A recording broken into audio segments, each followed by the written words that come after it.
I will. I'll start. Good morning, everyone. Welcome to another Fireside Chats.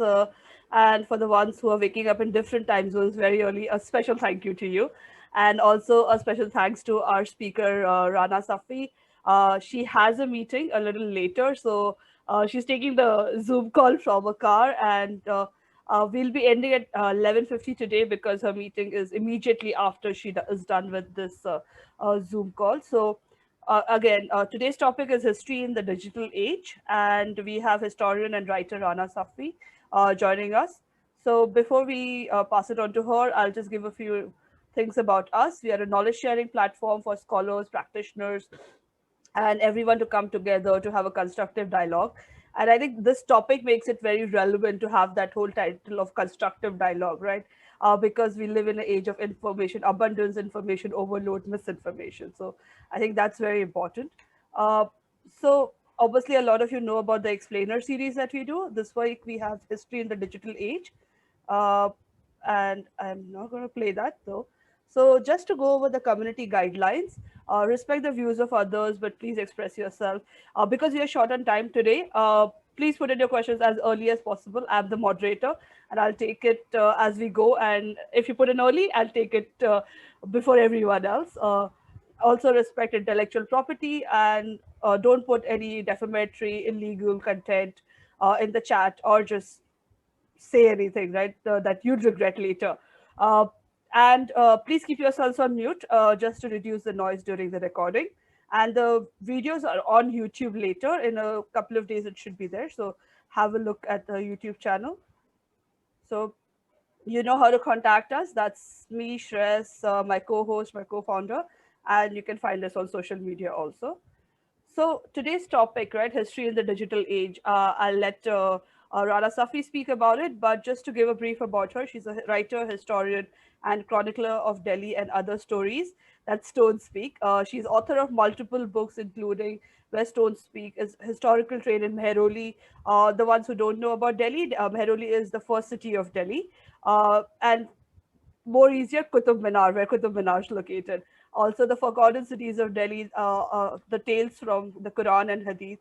She's translated the work of Sir Syed Ahmed Khan and other books. She regularly writes for a lot of Indian dailies, Hindu, Quint. She holds a master in medieval history from the prestigious Center for Advanced Studies Department of History, Aligarh Muslim University, and she has been awarded the Yamini Hazarika Award in 2020 and the Chisti India Harmony Award in 2015. So without any delay, I would pass it on to her and take it from there. She'll make the opening remarks for a short while before we take the questions. So over to you. Good morning, everybody. And I'm very sorry that I'm wearing a mask because I know it's difficult to relate to somebody when you can't see their full face. But that's the reality we live in today. So there's nothing we can do. And the topic is so suitable, digital age. So it's possible for me to do a conference sitting in my car, very far away from my house and very far away from all of you. And to be able to manage, meeting just after that. So this is something that only the digital age has enabled. Now to come back to history, why do we study history? That's the first question. People, the common saying is that we study history so that we don't repeat the mistakes of the past. But if we really did not repeat the mistakes of the past, we wouldn't be having so many wars. We've had two world wars. We've had a number of other battles and wars. We wouldn't be repeating them if we were learning from history. So history is actually understanding what happened in the past and to be able to give it context and see how society and people have changed over the years. Now, as society and people changed over the years, so did the writing of history, which is what we are going to be talking about today.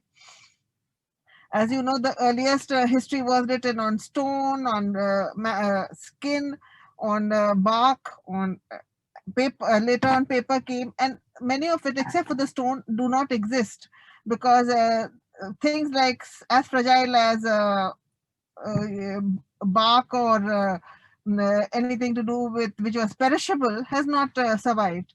But stone edicts, yes, we have. So, and how was history written in the past? At least in India, history was written from the medieval times as something which is the will of the ruler, which is called historical causation. That is how history was written. History was seen as the, the whims, the will, the power of a ruler.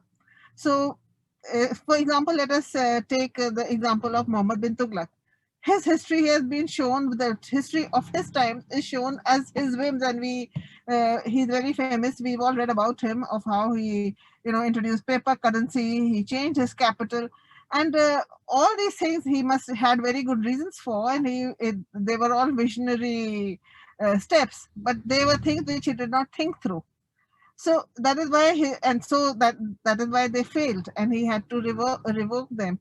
And which is again why we see history as historical causation, because when his his cousin comes to rule as the next Tughlaq ruler, Firoz Shah Tughlaq, there's 50 years of almost peace in Delhi and the Delhi Sultanate. And you see so many buildings in Delhi which have been built in his era, many of them by him himself.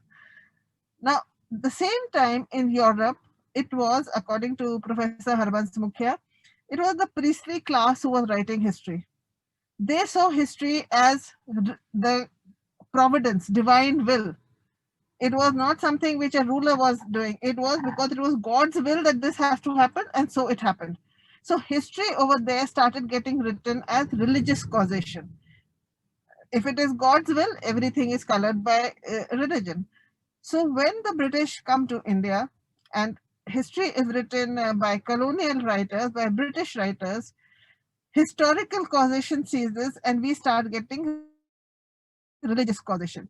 So in 1811, when James Mill writes the history of India, we have the history of India divided into three parts: the Hindu, the Muslim, and the British. Now, that itself is wrong, because in what he calls the Hindu period, we had Muslim rulers. In what he calls the Mohammedan or the Muslim rulers, we had many Hindu rulers. So, that in itself is something which is a fallacy. But that is how, even today, we see those periods. We see anything medieval, we call it Mughal, whether the Mughals were there or not.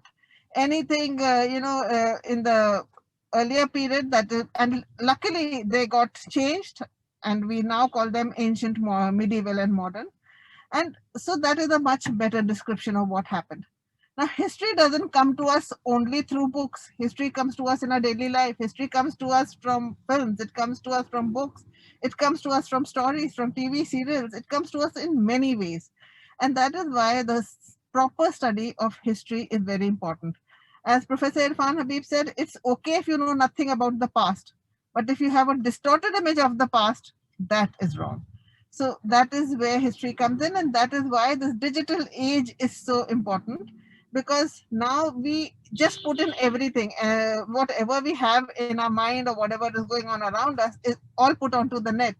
There are millions of entries on history itself on the net, and we have no idea. They're all everything is treated equally, so we have no idea of what is authentic and what is not, and which is what brings us to this chat. Perfect. I think, Alpha, that's a good way. I think one of the things that I would like to know in this thing is how has digital age, the age that we are in, as we call it, or the information age, affected the historical study?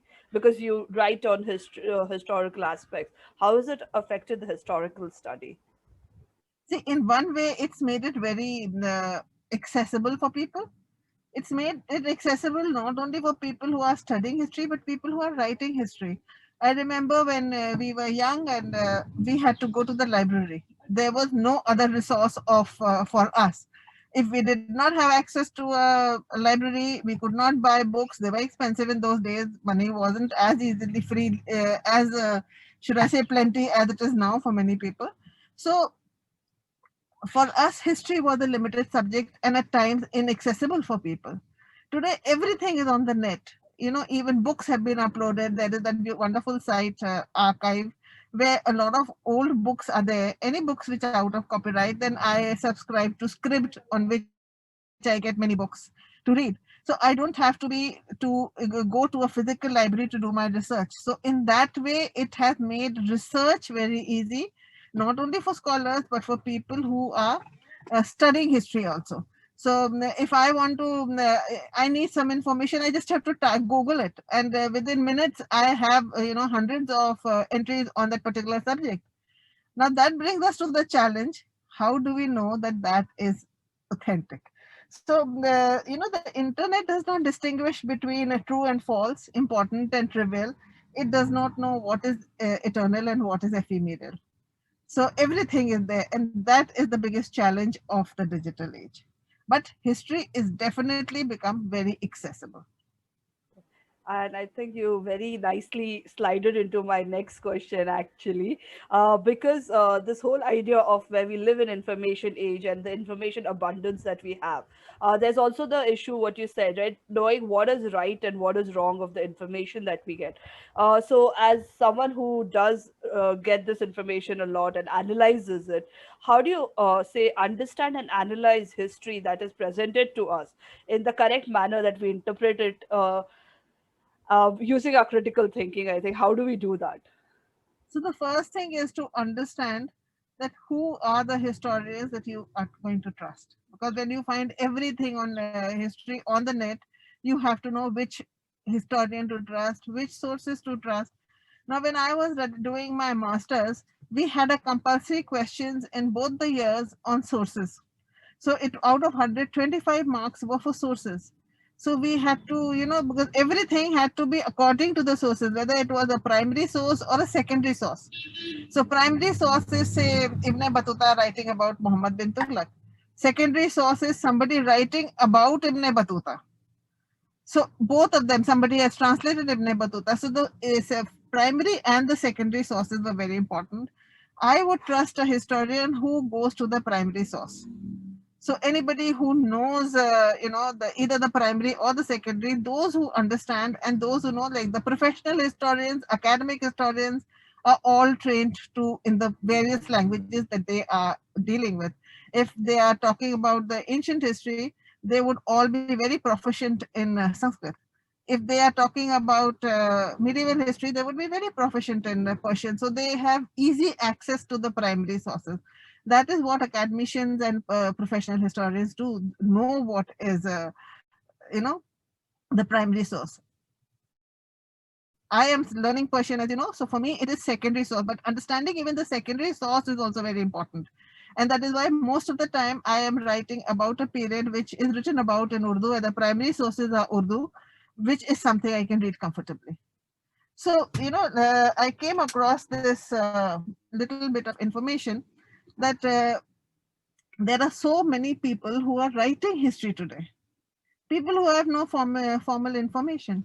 And the biggest source of history for most people is Wikipedia.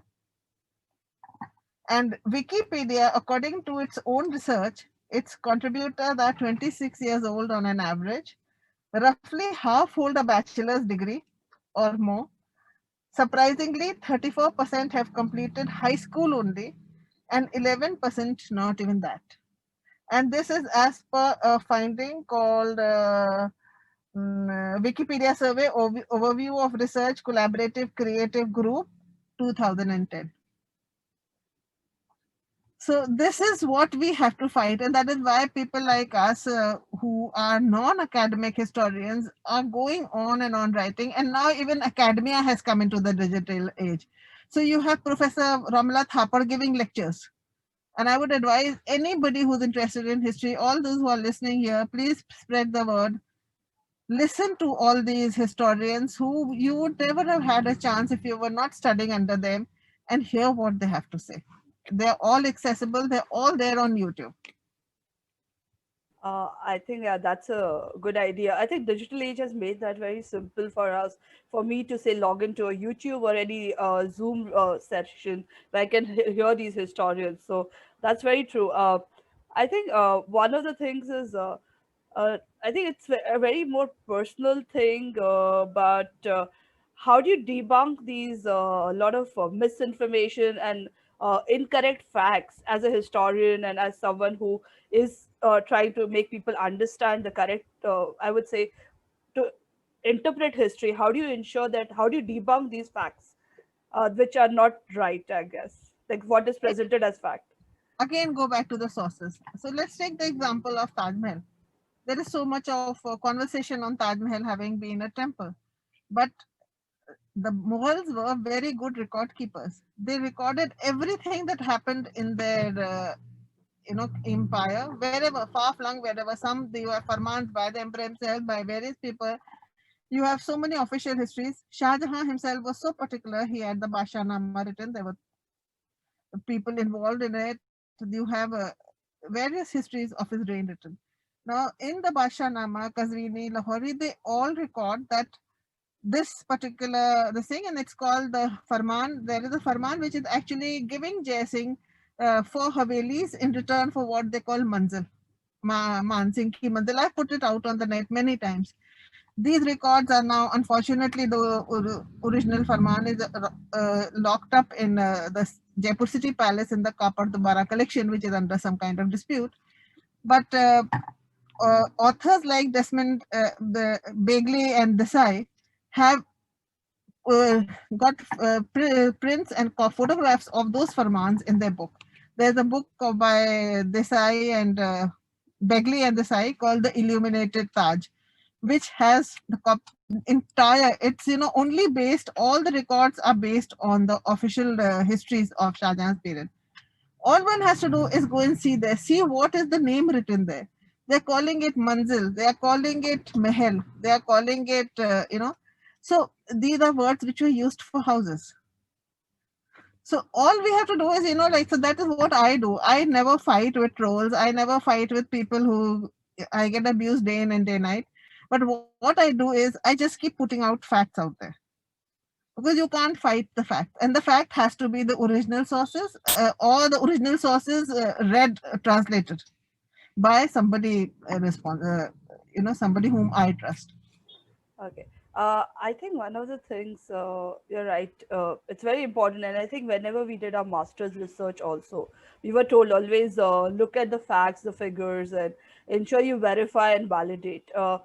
One thing that comes up here is related to the fact that a lot of people in our age, especially, don't have the patience to go read up all these things and all.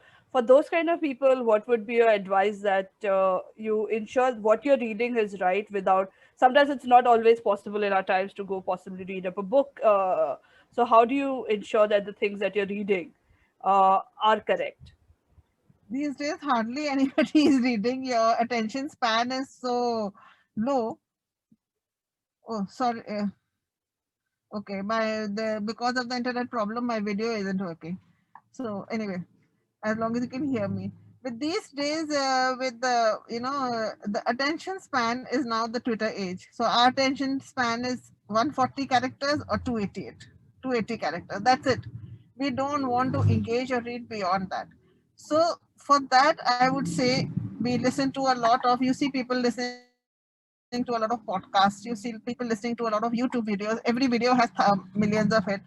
So once again, so many academicians are now holding Facebook chats, they're having chats on Zoom, they're streaming it on YouTube.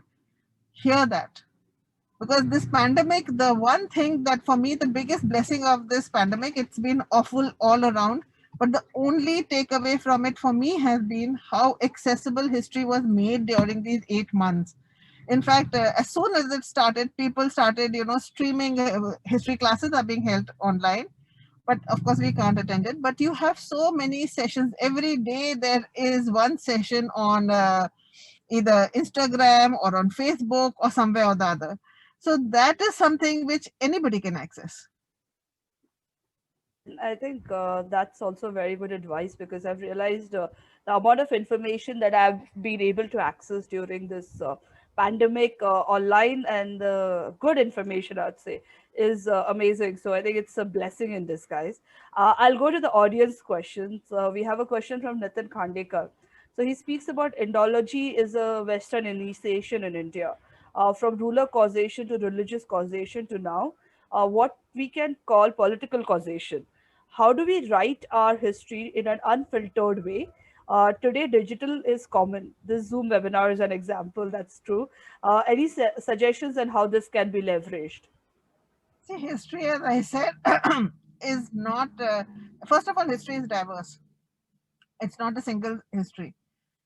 And the best way to see it is, go to the sources, see it as it is. Don't see it through a lens, whether it is political or it is religious. It depends on what you're writing about. Like the Marxist historians see it through the lens of people and land and movement and material things. The how should I say it? The political will only see it through the battles and the wars. So it depends on what you're seeing. A lot of anthropologists are writing history today because they are seeing it from the people's point of view. How do people react to certain occasions? How to see people react to certain events? So that is for me. I feel that most the best way to write history is to be as honest as you can and put the facts out there. As a historian, it is not our job to judge. Our job is to put the fact out there and give an analysis as best as we can so that it helps people who are reading it. Perfect. And And one more thing, there's these series which have been done when I was talking of digital.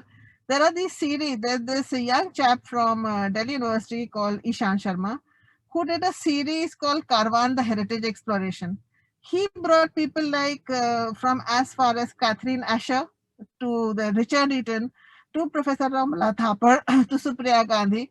Everybody, when I did a couple of sessions there. So that entire series is just fantastic knowledge for anybody who is interested in history, because we would not have had access to them and then for them to answer our questions, because every session is followed by a question and answer. So that is where you put your question and you get such fantastic answers from there.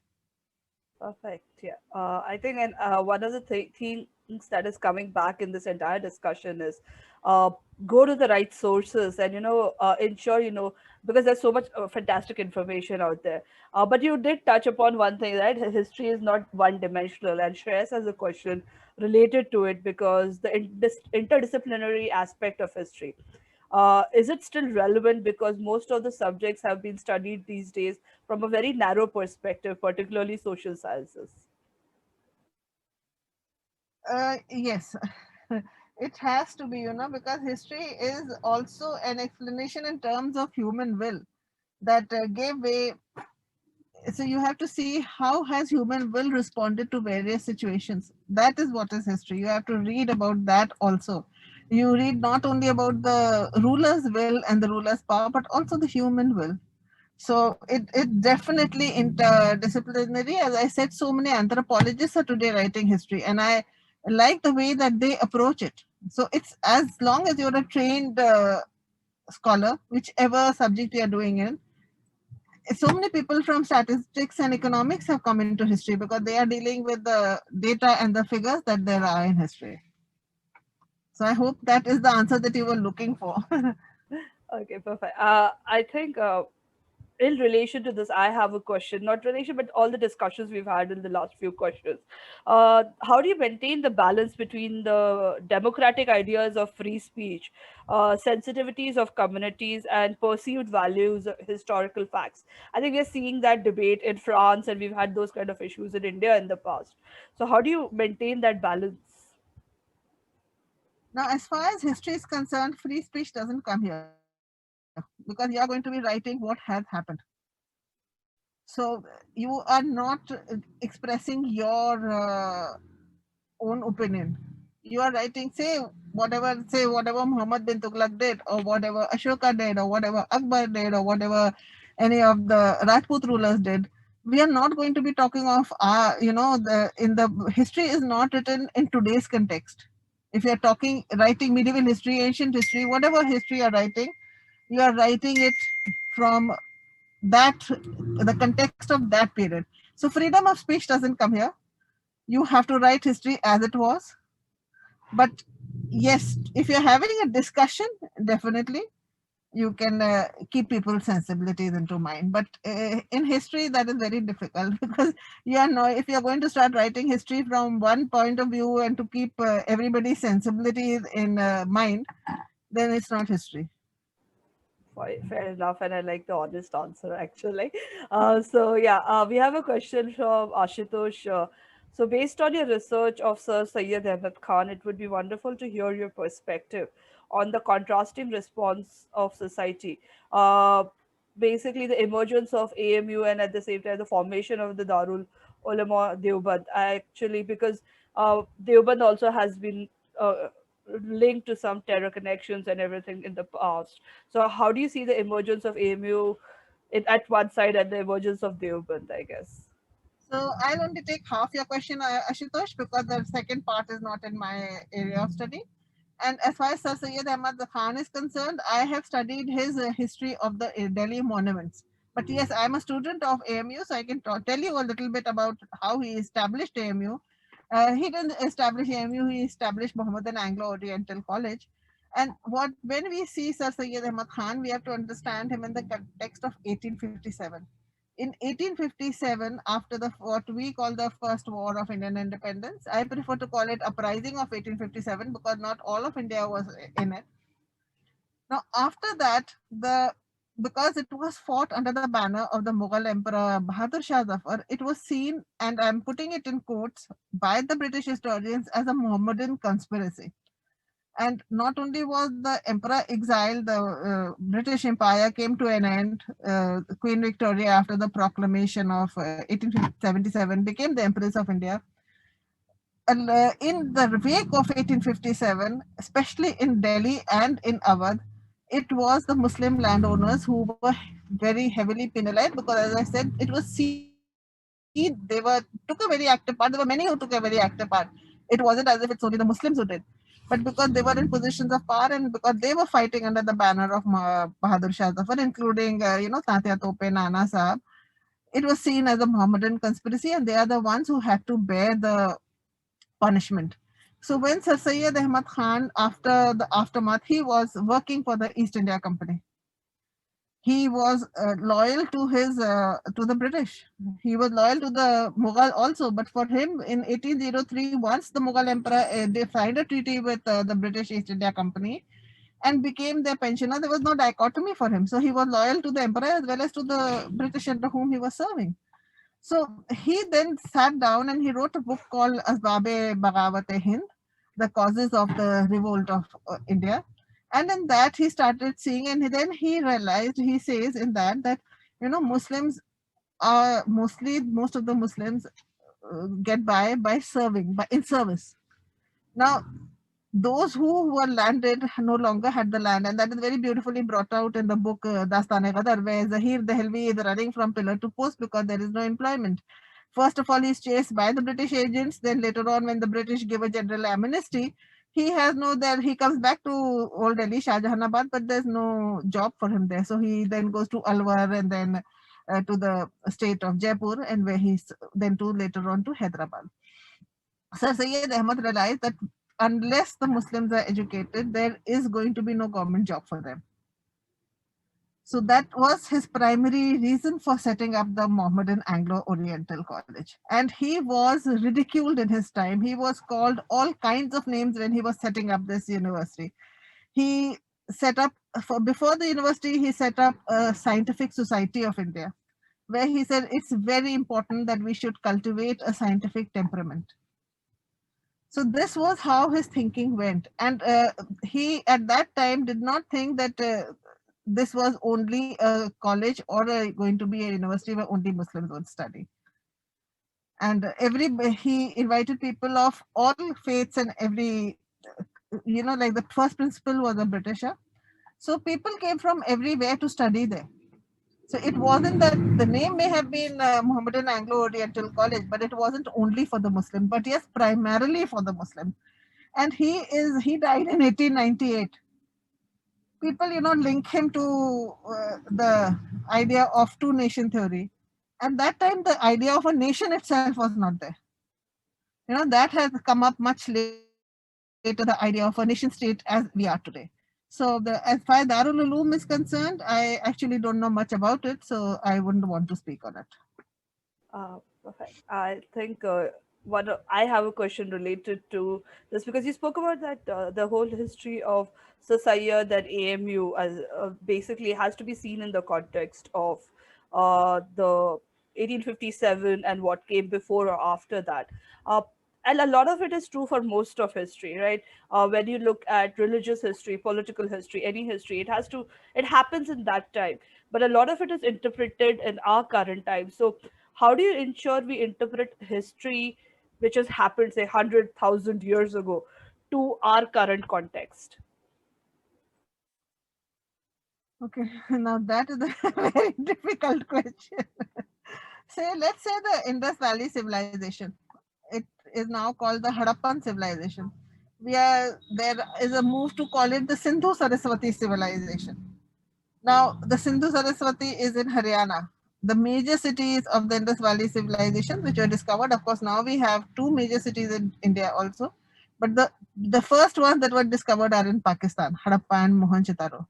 So, how can we call a civilization by a name which seeks to exclude those two?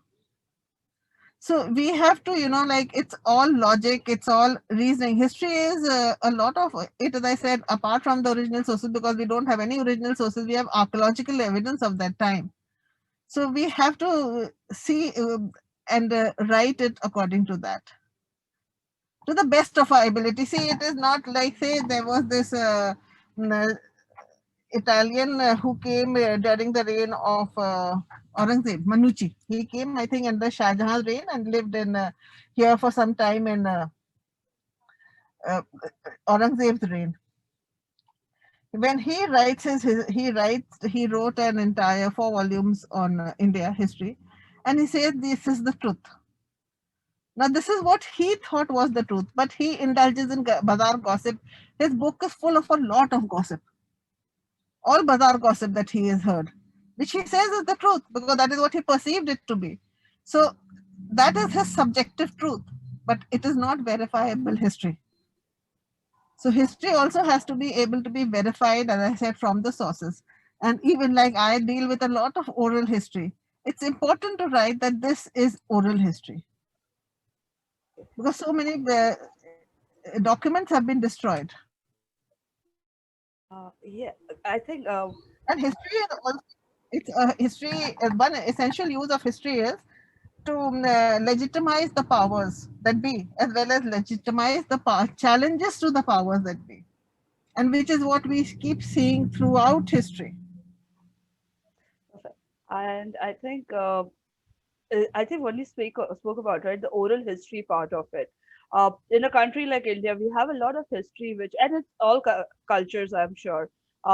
Because being from India, I've realized there's a lot of oral history that we have, and which is fantastic, like the stories we hear from our grandmothers and grandfathers and back in the days, kind of thing. I think one of the things I'd like to know as a historian, how do we preserve this kind of history? I know that. Like what are the ways to preserve it, and I think using digital technology, how do you see this history being preserved?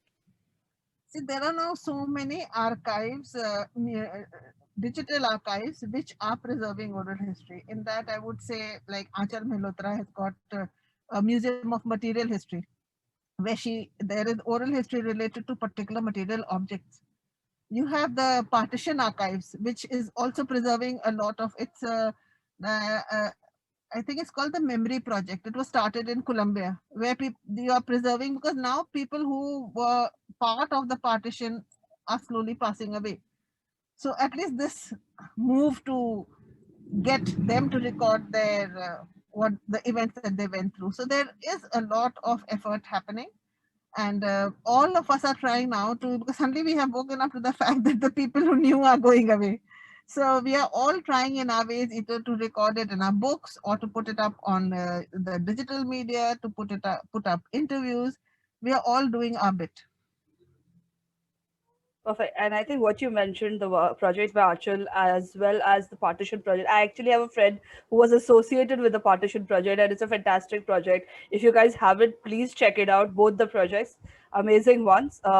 And if you don't know how to, write to me. I will definitely help you with it. And any of the sources that Rana Safi has mentioned in this entire call, right? So I'll move on to a question by Charumati. With the move to more digital history, would you say that the interest in history as a discipline has increased? Yes, definitely. Uh, and increased in a positive and a negative sense. So while you have a lot of actual scholars and historians engaging and talking about history, you have amateurs also talking about history, and then you have amateurs then talking of their version of what they think is history. Now, the worst thing that has happened is the WhatsApp history. So there is complete distortion when it happens on WhatsApp because you have no sense. Like so many times I get forward, I say, okay, send me the source. They have no sense of source because WhatsApp is a one way forward, the one way street. There is no source, there is no nothing. And even if the source, people who are reading it, and most of the WhatsApp comes to people who are very vulnerable, the older, the younger, who don't really know, they will believe if it comes from somebody they rely on, they will accept it. So the interest in history is definitely very, very much. And especially like say for Twitter, Facebook, Instagram, especially Instagram, where we are doing so many, not only conversations, we are posting so many pictures. So when you put a picture and you put a story behind it, it immediately invokes interest, especially if the picture is very attractive. And apart from that, now, the teachers themselves have realized that just a lecture is not enough. So we are the teachers who are even teaching in classes are putting up PPT presentation. They're talking of through some kind of the digital media using presentations and sources from the sometimes from the net with pictorial sources, etc., to now make history more interesting. Because I remember I used to teach history, and I remember a lot of students saying that before you came, we never realized history was interesting. So, history, if you teach it just as a very boring subject, is boring for people. But now, with this interest in the digital age, history has become interesting again. And that is why it is so important now to make sure that it is the authentic, whichever sources, based on sources. Okay, perfect. Interpretation can be anybody's, but the sources should be authentic. And I agree with you, right? I didn't have you as a history teacher, but one of the reasons why I have so much love for history is the teachers that I had in school. A lot of my school friends say, "Oh, we hated history," and I said one of the best things that happened to me in school was I got fantastic history teachers. So I totally agree with you. And I think that comes to a question which is related to how do we teach our children first and foremost to be interested. And again, today's children, right? When I look at my younger cousins or nieces and nephews, they have so much information at their fingertips. We had to go to libraries, as you said. So how do we ensure children are interested in history, because they are the future who would be writers and historians? So how do we ensure that they have the interest in history? We have to teach it in an interesting way. As I said, an online lecture, sorry, just a bare minimum lecture is no longer enough. Because today's children who are growing up in this kind of atmosphere where they are bombarded with images also want to have a more visual understanding of everything. So it is up to the teachers, and I see teachers making such interesting, like the present NCRT book. About in 2016, I had volunteered as a teacher in that Haji Public School, and that's when I came in touch with the NCRT textbooks. They are beautifully made. They have a question answer. There's interactive.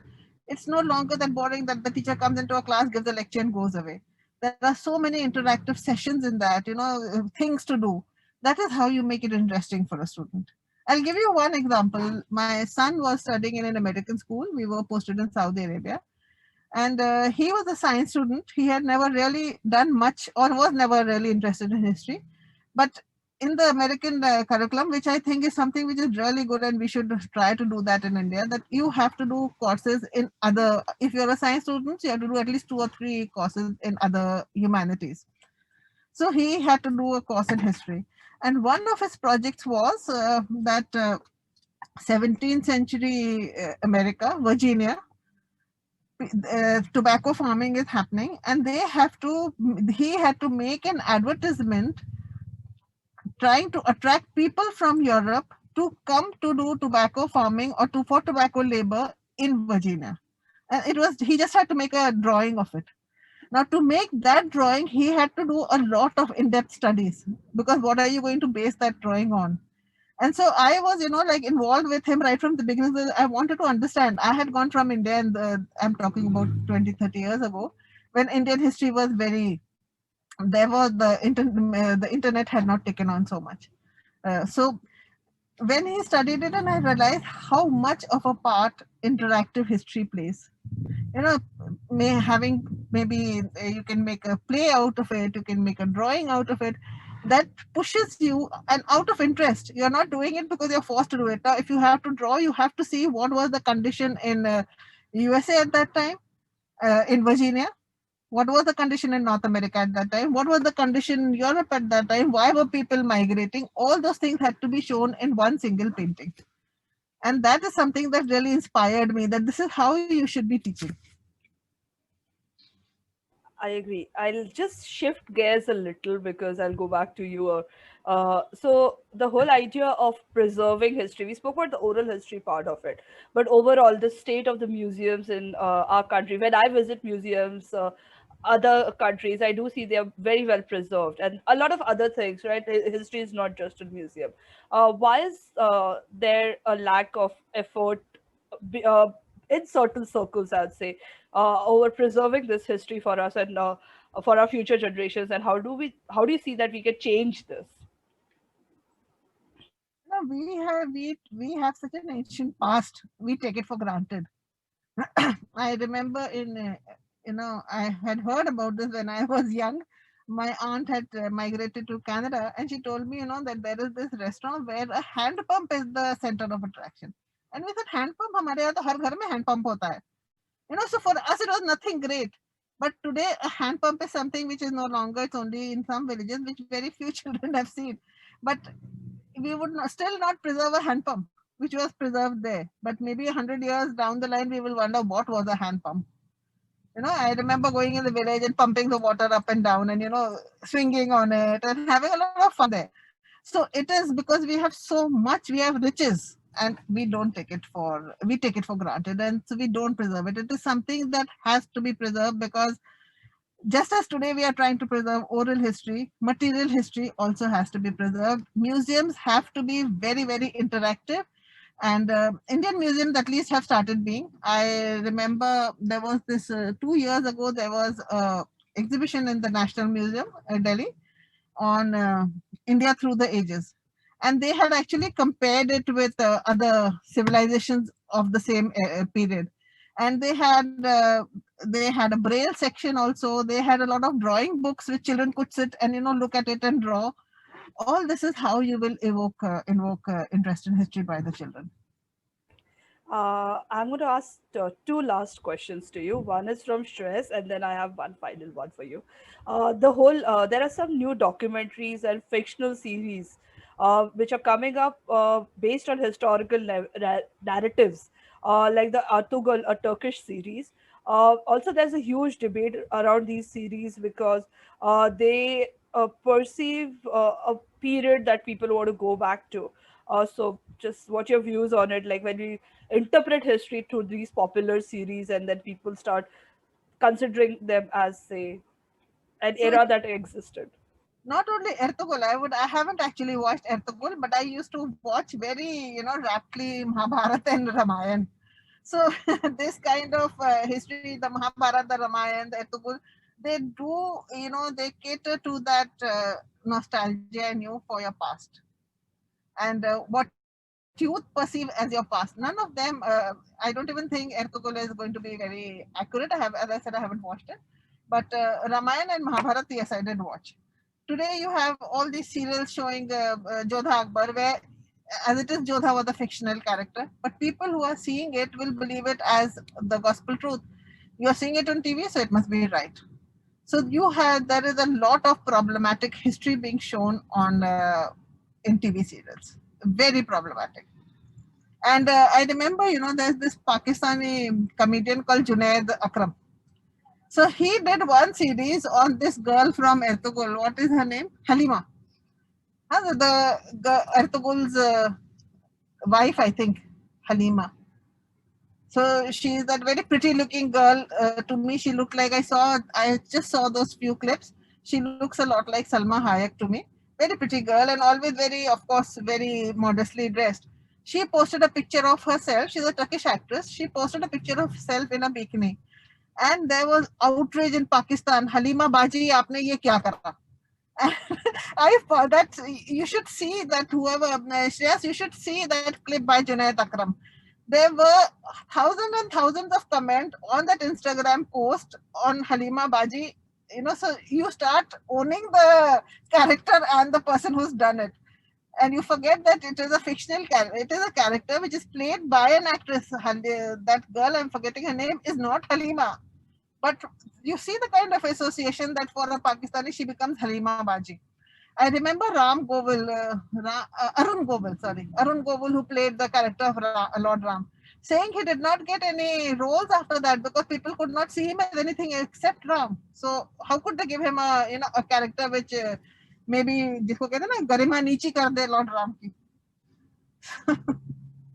Actually, true. I was just thinking of the character in that interview of Arun Govill. Actually, I've read that too, and I remember him saying that he never got any other roles, and that's the same thing with a lot of characters. People who played Krishna, I think Bhardwaj. I forget his first name. Nitish Bharadwaj. Nitish Bhardwaj, and the lady who played Sita. I think it's very clear that a lot of these characters have been typecasted in that specific historical character.